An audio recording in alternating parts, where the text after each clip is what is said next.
Lettre aux Hébreux, chapitre 12. Persévérer dans la vie chrétienne. Nous donc aussi, puisque nous sommes entourés d'une si grande nuée de témoins, rejetons tout fardeau et le péché qui nous enveloppe si facilement et courons avec persévérance l'épreuve qui nous est proposée. Faisons-le en gardant les regards sur Jésus, qui fait naître la foi et l'amène à la perfection. En échange de la joie qui lui était réservée, il a souffert la croix en méprisant la honte qui s'y attachait, et il s'est assis à la droite du trône de Dieu.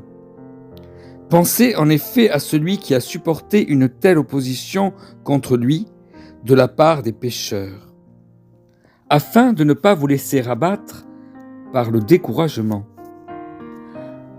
Vous n'avez pas encore résisté jusqu'au sang dans votre combat contre le péché, et vous avez oublié l'encouragement qui vous est adressé comme à des fils. Mon fils, ne méprise pas la correction du Seigneur, et ne perds pas courage lorsqu'il te reprend. En effet, le Seigneur corrige celui qu'il aime, et il punit tous ceux qu'il reconnaît comme ses fils. Supportez la correction. C'est comme des fils que Dieu vous traite. Quel est le fils qu'un père ne corrige pas? Mais si vous êtes dispensés de la correction à laquelle tous ont part, c'est donc que vous êtes des enfants illégitimes et non des fils.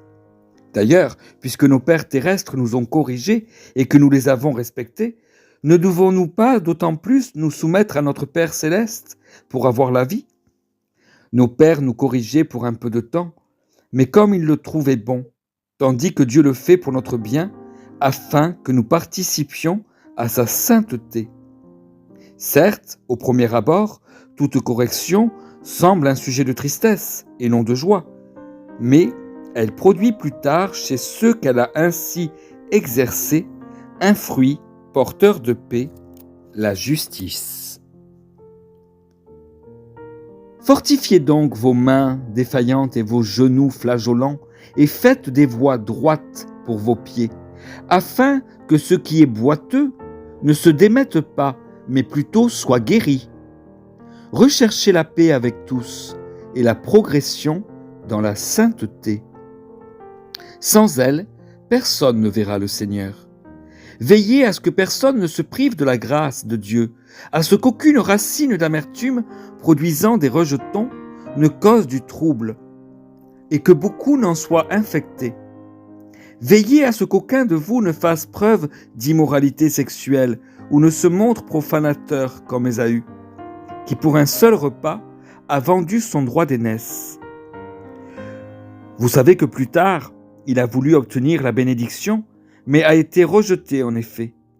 Il n'a pas pu amener son père à changer d'attitude, bien qu'il l'ait cherché avec larmes. Vous ne vous êtes pas approché d'une montagne qu'on pouvait toucher et qui était embrasée par le feu, ni de l'obscurité, ni des ténèbres, ni de la tempête, ni de retentissement de la trompette, ni du bruit des paroles. Ce bruit était tel que ceux qui l'ont entendu ont refusé qu'il leur soit adressé un mot de plus. Ils ne supportaient pas, en effet, cette consigne. Si même une bête touche la montagne, elle sera lapidée. Le spectacle était si terrifiant que Moïse a dit « Je suis épouvanté et tremblant de peur ». Au contraire, vous vous êtes approchés du mont Sion, de la cité du Dieu vivant, la Jérusalem céleste, et ces dizaines de milliers d'anges, en fait de l'assemblée des premiers-nés, inscrits dans le ciel. Vous vous êtes approchés de Dieu qui est le juge de tous, des esprits des justes, parvenu à la perfection de Jésus, qui est le médiateur d'une alliance nouvelle et du sang purificateur, porteur d'un meilleur message que celui d'Abel. Faites attention, ne refusez pas d'écouter celui qui parle. En effet, les hommes qui ont rejeté celui qui les avertissait sur la terre n'en ont pas réchappé. Combien moins échapperons-nous si nous nous détournons de celui qui parle du haut du ciel, lui dont la voix avait alors ébranlé la terre. Il a maintenant fait cette promesse. Une fois encore, je fais trembler non seulement la terre, mais aussi le ciel.